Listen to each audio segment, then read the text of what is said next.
Oke, baiklah. Assalamualaikum warahmatullahi wabarakatuh. Ya, kembali dengan Buana 79. Salam semangat selalu untuk seluruh pelajar di Indonesia. Baik dari Sabang sampai Merauke, dari Miangas hingga Pulau Rute. Ya, pada pertemuan kali ini saya akan bahas terkait soal uji kompetensi tahun 2017 ya. 2018 khususnya paket satu ya, di mana untuk soal uji kompetensi sendiri di sini permintaannya adalah bahwa kita di sini ditugaskan yang pertama adalah untuk membuat jurnal penjualan, kemudian jurnal penerimaan kas dan seterusnya sampai dengan kartu persediaan barang dagang. Kemudian di sini untuk informasi umumnya bahwa perusahaan yang kita buatkan laporan keuangan di sini nama perusahaannya adalah UD Lancar Jaya yang ada di Jalan Pangeran Diponegoro nomor 850 Bandung. Lalu atas perusahaan UD Lancar Jaya, kebijakan akuntansi yang ada di perusahaan tersebut yang pertama secara umum bahwa laporan keuangan atau siklus akuntansi ini menggunakan sistem berpasangan dengan dasar accrual basis. Untuk periode akuntansinya yaitu tahunan ya dari Januari sampai dengan 31 Desember. Lalu secara umum sama ini untuk kebijakan akuntansi perusahaan seperti biasanya untuk pembelian sendiri ini ada PPN ya, diperhitungkan besarnya 10% dari nilai pembelian. Kemudian jika ada retur, maka nilai retur itu akan diperhitungkan atas pengurangan dari utang dagang dan seterusnya. Terminnya di sini diperhatikan untuk terminnya ada 3/10 N per 30, artinya jika ada pelunasan utang maka kita dapat potongan 3% dari nilai piutangnya jika pelunasannya kurang dari 10 hari atau di hari yang ke-10, seperti itu. Lalu kemudian kebijakan yang lainnya seperti pengeluaran kas. Di sini jika pengeluaran kasnya di atas 1 juta, maka akan dikeluarkan atau dibayar dengan menggunakan cek. Sedangkan jika pengeluaran kasnya kurang dari 1 juta atau 1 juta, maka akan dicatat dengan menggunakan kas kecil. Dan sistem pencatatan yang kita gunakan adalah sistem dana tidak tetap. Itu artinya bahwa setiap adanya pengeluaran kas kecil, maka nanti akan dicatat di jurnal kas kecil atau petty cash. Sedangkan untuk kebijakan penjualan sendiri, sama dengan pembeliannya di sini, bahwa setiap adanya penjualan itu akan diperhitungkan dengan PPN, ya, PPN keluaran atau outcome, itu sebesar 10% dari nilai penjualannya, dan setiap adanya retur penjualan atau jika adanya retur, di sini akan diperhitungkan otomatis akan mengurangi nilai piutang. Dan termin untuk penjualan sendiri adalah 2/10 ya. Artinya jika ada customer melunasi piutangnya kurang dari 10 hari, maka kita harus memberikan potongan penjualan sebesar 2% di sini. Dan kemudian untuk keterlambatan membayar piutang itu jika ada customer ya, itu terlambat atau melebihi batas termin yaitu 30 hari ini di sini sesuai terminnya, maka kita akan denda sebesar 1% dari nilai piutang itu sendiri. Kemudian untuk penerimaan kasnya di sini setiap penerimaan kas akan langsung disetor ke bank sesegera mungkin di hari yang sama ya. Lalu untuk banknya sendiri kita menggunakan Bank Permata.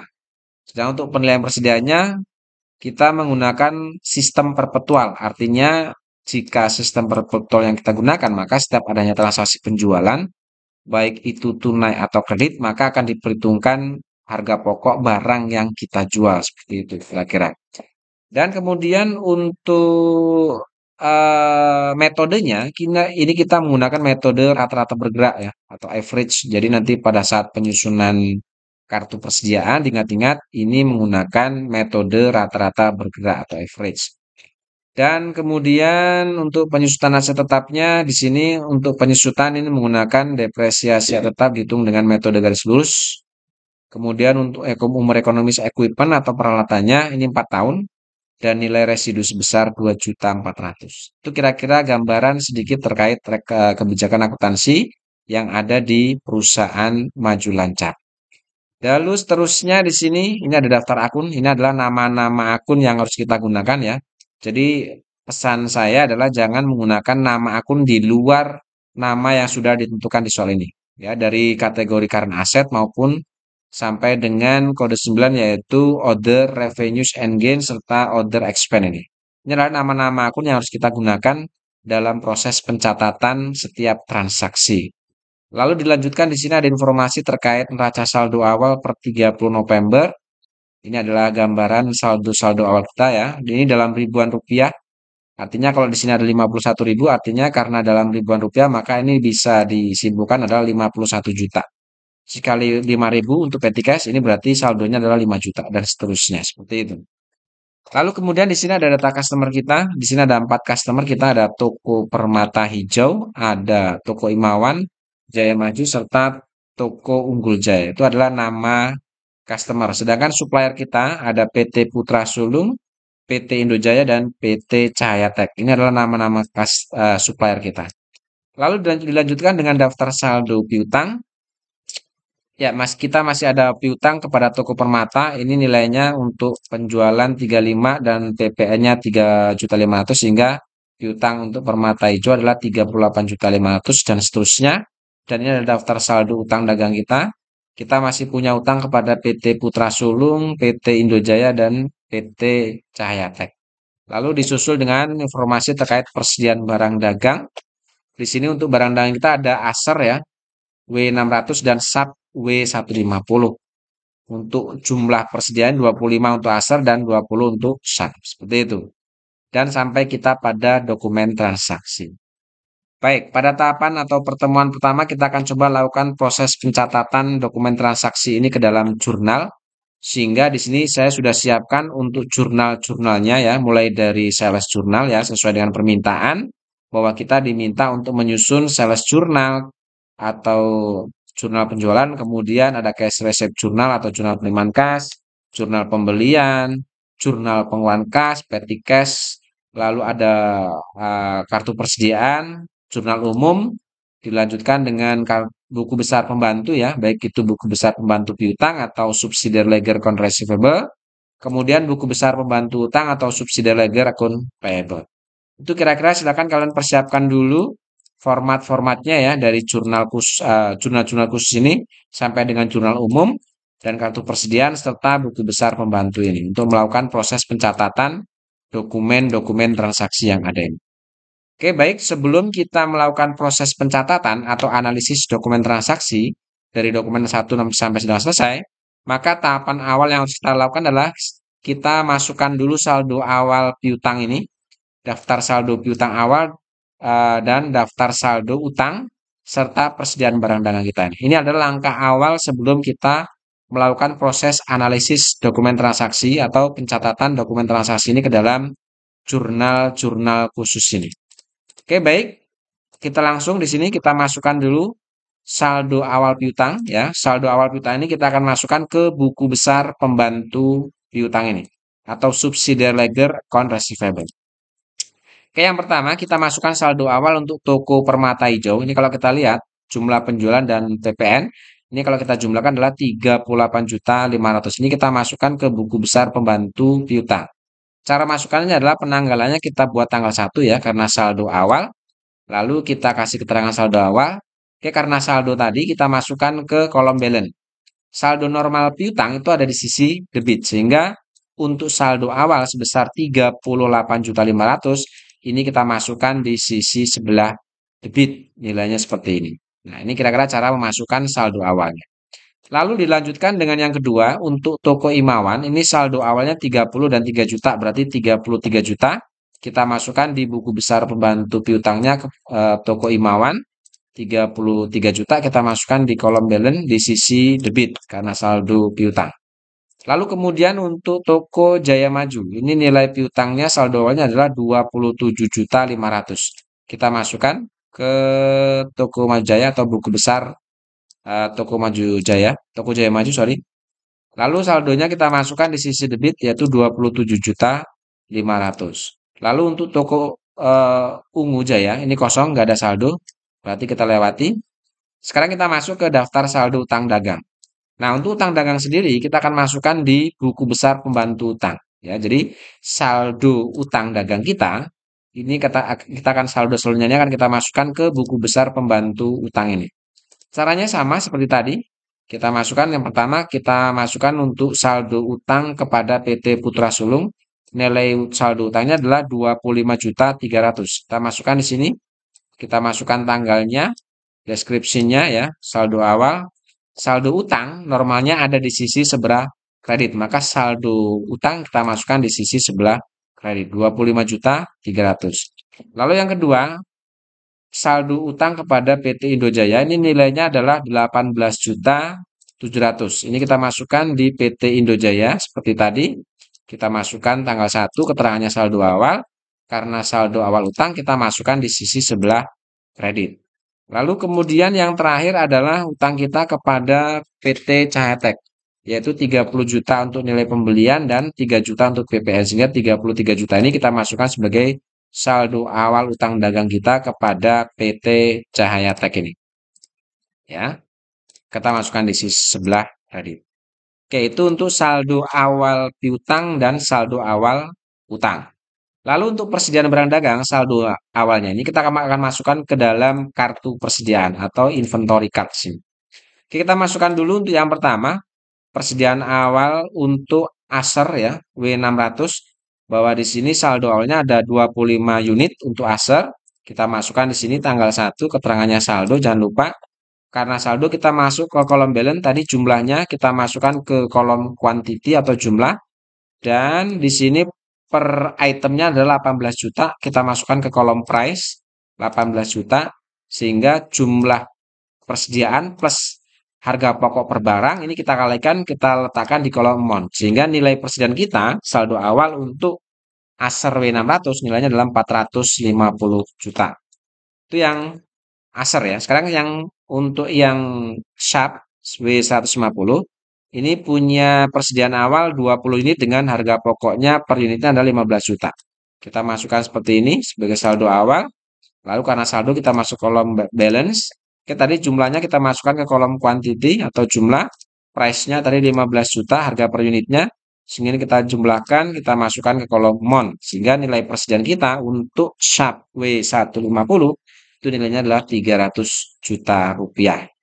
Oke, itu langkah pertama yang harus kalian lakukan ya. Sekali lagi, sebelum kalian melakukan analisis dokumen transaksi atau pencatatan dokumen transaksi ke dalam jurnal, maka langkah pertama yang harus kalian lakukan adalah silakan kalian masukkan dulu saldo awal yang ada, baik itu saldo awal piutang, lalu saldo awal utang, dan saldo awal persediaan barang dagang.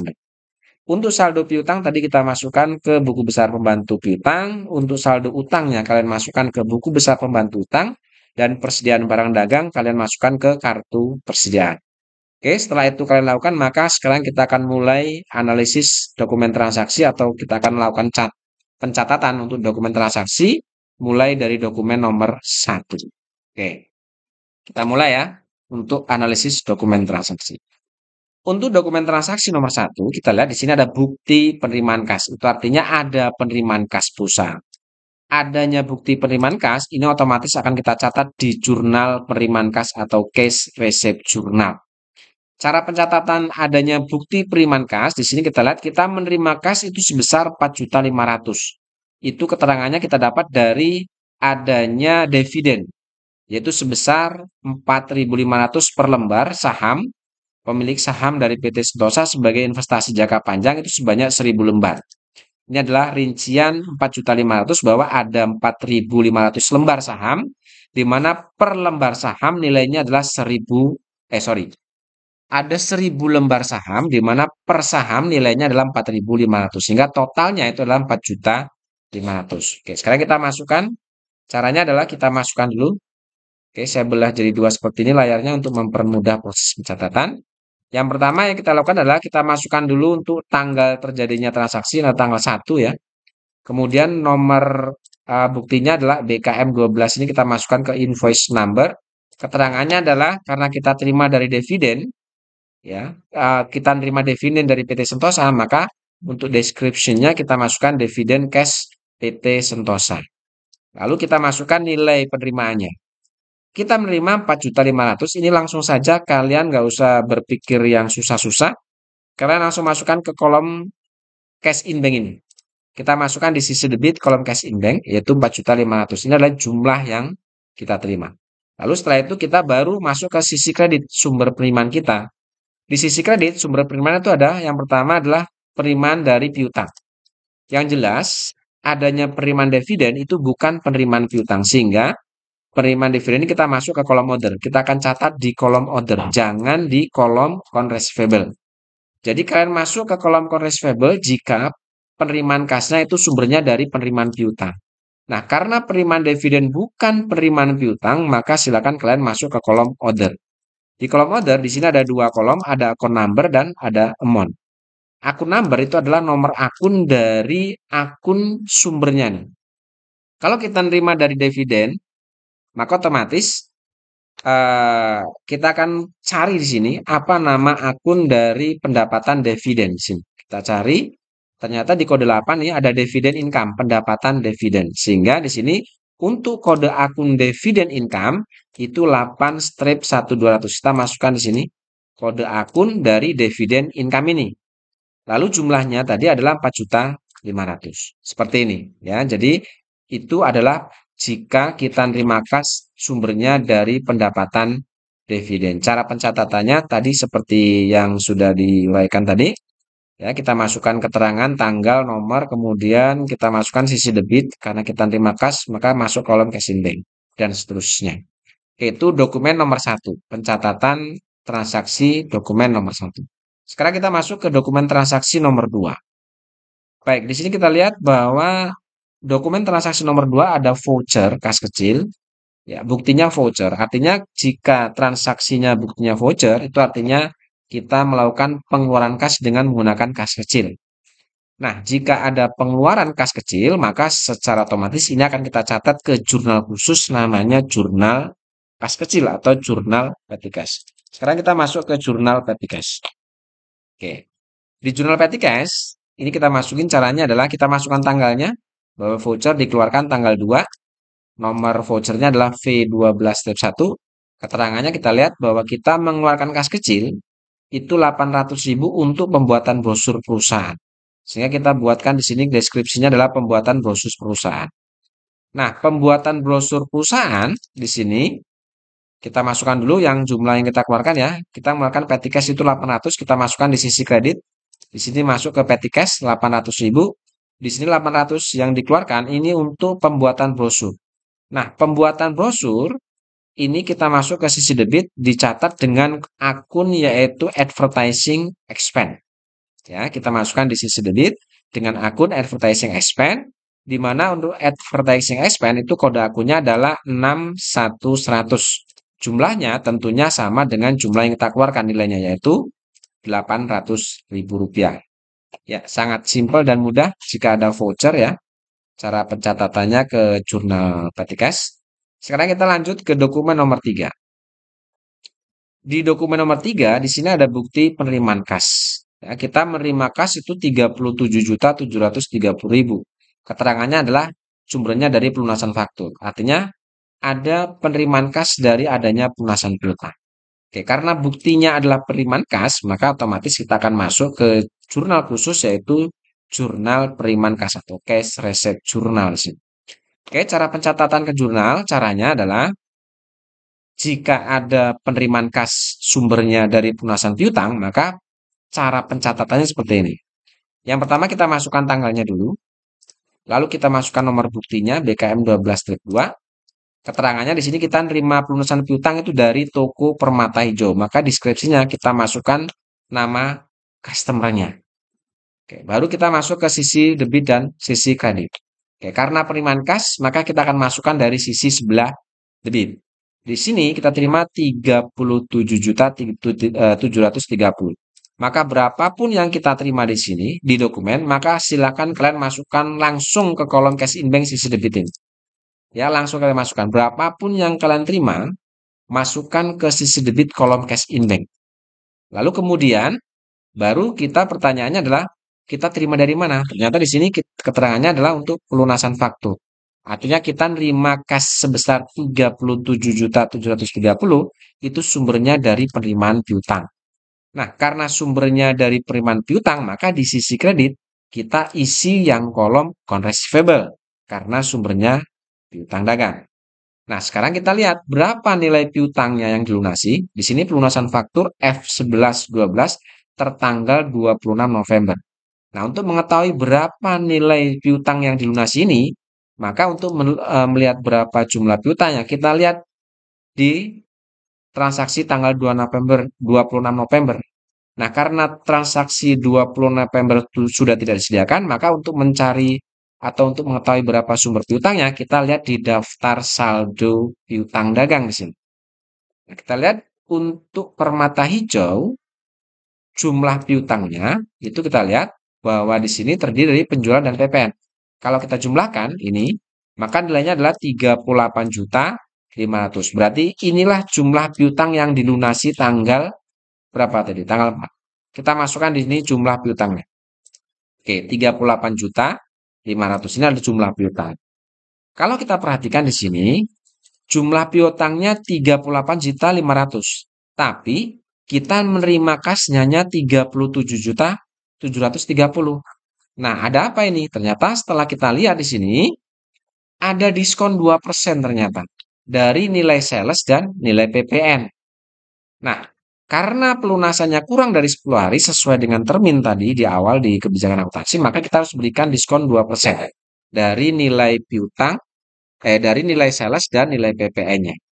Sekarang kita lihat nilai salesnya dan PPN-nya tadi di daftar saldo piutang. Untuk nilai salesnya atau penjualan itu 35 juta. Nah, 2% dari 35 juta ini berapa? Nah, kita hitung. Silakan kalian hitung ya. 35 juta, 2%-nya berapa? Setelah saya hitung di sini, 2% dari 35 juta, itu didapat nilai 700.000. Nah, ini kita gunakan akun untuk potongan sales ini, kita gunakan sales diskon. Kode akunnya adalah 41300. Ini bisa kalian cek ya, 41300. Pastikan bahwa nama akun yang kalian gunakan, jangan gunakan akun selain yang sudah disediakan di sini. Oke, di sini ada potongan penjualan. Kode akunnya 41300. Ini untuk sales diskon. Nah, sekarang selain sales diskon, di sini potongannya adalah dari nilai PPN, 2% dari nilai PPN. Nah, PPN adalah 3.500.000. 2% dari 3.500.000 setelah saya hitung di sini itu nilainya adalah 70.000. Nah, ini kita gunakan akun PPN outcome. Jadi, sesuai dengan ketentuan yang ada di transaksi, 2% itu dari sales dan PPN. Untuk salesnya sendiri, yaitu 2% dari nilai sales itu didapat 700.000. Kita gunakan akun sales diskon. Sedangkan untuk PPN 2%, itu nilainya adalah 70.000. Kita gunakan akun PPN outcome, kodenya 21500. Nah, untuk potongan penjualan dan potongan PPN ini kita masukkan di sisi debit kolom order. Sehingga ini jika kita jumlahkan, jumlah kas yang kita terima ditambah dengan potongan penjualan dan potongan PPN, ini hasilnya sama, yaitu 38.500.000. Oke, seperti itu cara pencatatan di jurnal penerimaan kas apabila ada penerimaan kas dari pelunasan piutang dengan adanya diskon atau potongan penjualan dan potongan PPN. Baik, setelah dilakukan pencatatan ke jurnal penerimaan kas, jika ada pelunasan faktur, maka yang selanjutnya jumlah piutang yang dilunasi ini akan kita posting ke buku besar pembantu piutang. Jadi ya, jika ada bukti penerimaan kas, tidak selesai di pencatatan jurnal penerimaan kas, tapi setelah ini akan ada pencatatan lagi, yaitu memposting adanya piutang yang dilunasi ini ke dalam buku besar pembantu piutang. Sehingga setelah kita lakukan pencatatan di jurnal penerimaan kas ini, langkah selanjutnya kita akan masuk ke buku besar pembantu piutang atau subsidiary ledger account receivable untuk mencatat adanya pelunasan piutang tadi. Oke, caranya adalah sama seperti tadi kita masukkan tanggalnya tanggal 4 ya di buku besar pembantu piutang.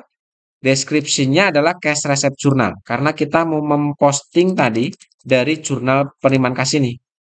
Ya, piutang-piutang yang muncul di jurnal penerimaan kas ini akan kita catat di buku besar pembantu piutang. Oke, tadi di jurnal penerimaan kas piutang muncul ada di sisi sebelah kredit.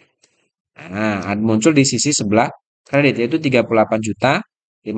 Maka di buku besar pembantu piutang Di sini tuh nilainya ya kita masukkan juga di kolom posting itu di sisi sebelah kredit di sini. Besarnya 38.500.000. Nah, kemudian jangan lupa refnya diisi untuk inisialnya ya. Untuk saldo awal TB, sedangkan cash receipt journal itu CRJ. Nah, setelah kita masukkan atau kita posting nilai piutang yang muncul di jurnal penerimaan kas tadi, kita posting ke buku besar, lalu setelah itu kita akumulasi atau perhitungkan dengan nilai saldo sebelumnya. Sebelumnya ada saldo piutang itu di sisi debit 38.500.000. Lalu ada hasil posting dari jurnal penerimaan kas. Itu ada di sisi sebelah kredit karena tadi piutang di jurnal penerimaan kas itu di sisi sebelah kredit, maka kita masukkan di sisi sebelah kredit. Oke, di sini kita perhitungkan debit ketemu kredit. Sebelumnya ada saldo, lalu tanggal 4 ada pelunasan dengan jumlah yang sama. Sehingga karena debit ketemu kredit ini kita kurangi. Karena dikurangi nilai yang sama maka hasilnya 0. Sehingga per tanggal 4 piutang atas nama Toko Permata Hijau itu lunas. Ya, jadi sebelumnya ada piutang 38.500.000, lalu tanggal 4 ada pelunasan. Setelah itu per tanggal 4 berarti piutang atas nama Toko Permata Hijau itu sudah lunas. Oke, itu pencatatan jika ada bukti penerimaan kas. Jadi saya ulangi lagi, jika ada bukti penerimaan kas, yang pertama ini akan kita catat di jurnal penerimaan kas untuk mencatat nilai penerimaan kasnya. Lalu setelah itu, setelah kita lakukan pencatatan penerimaan kasnya, maka kita akan catat adanya pelunasan piutang ini ke buku besar pembantu piutang untuk memperhitungkan nilai piutang yang dilunasi itu. Atau kita posting piutang yang muncul di jurnal penerimaan kas, yaitu 38.500.000 ke buku besar pembantu piutang di sini. Ya, seperti itu kira-kira pencatatan jika ada bukti penerimaan kas dari pelunasan piutang. Lalu selanjutnya kita masuk ke dokumen transaksi nomor 4. Ya, kembali ada voucher kas kecil ya. Seperti tadi, jika ada voucher maka kita langsung catat di jurnal khusus yaitu petty cash. Cara pencatatannya sama seperti tadi. Kita masukkan dulu tanggal transaksinya tanggal 5. Keterangannya di sini atau nomornya dulu, yaitu nomor V12-2. Keterangannya adalah ada rekening listrik dan telepon yang dilunasi bulan Desember. Maka keterangannya kita masukkan biaya listrik dan telepon. Lalu setelah itu kita masukkan di sini. Di sini kita mengeluarkan petty cash itu 950. Kita masukkan di sini di petty cash. Jadi kalau ada pengeluaran kas kita catat dari sisi kredit ya. Berapapun yang kita keluarkan kita masukkan di sini. Lalu setelah itu baru kita masuk ke sisi debit. Di sini untuk sisi debit karena keterangannya ada rekening listrik dan telepon bulan Desember, maka akun yang kita gunakan untuk mencatat adanya rekening listrik dan telepon itu adalah telepon and electricity expense karena di sini yang dilunasi bulan Desember. Kode akunnya sendiri adalah 61200 dan nilainya pasti sama dengan yang ada di petty cash ini yaitu Rp980.000. Oke, seperti itu. Cukup gampang dan mudah ya. Lalu lanjut ke dokumen nomor 5. Baik, dokumen nomor 5 di sini ada bukti memo. Ada bukti memorial yang menjelaskan bahwa isi memonya di sini untuk pembayaran harga tiket dengan Mastercard untuk tiket kereta Argo Lawu Jogja Semarang PP pulang pergi maksudnya untuk urusan bisnis oleh pemilik perusahaan sebesar 2.500.000 ini beban tersebut ini menjadi tanggungan perusahaan dan biaya itu digolongkan sebagai biaya operasional lain-lain. Oke. Bukti memo ini tidak bisa kita catat di jurnal khusus. Maka karena ini tidak bisa masuk di jurnal khusus, maka bukti memo ini akan kita catat di jurnal umum. Oke, kita catat di jurnal umum. Pencatatannya di sini adalah seperti tadi, kita masukkan tanggalnya dulu, tanggal transaksi, lalu nomor buktinya adalah BM12-0, jurnal untuk mencatat adanya pembayaran harga tiket dengan Mastercard ini tadi dijelaskan bahwa beban tersebut ini menjadi tanggungan perusahaan dan digolongkan sebagai beban operasional lain-lain. Maka jurnal untuk mencatat ini di sisi debit kita gunakan biaya operasional lain-lain atau order operating expense, sedangkan di sisi kreditnya kita gunakan akun Mastercard. Seperti itu.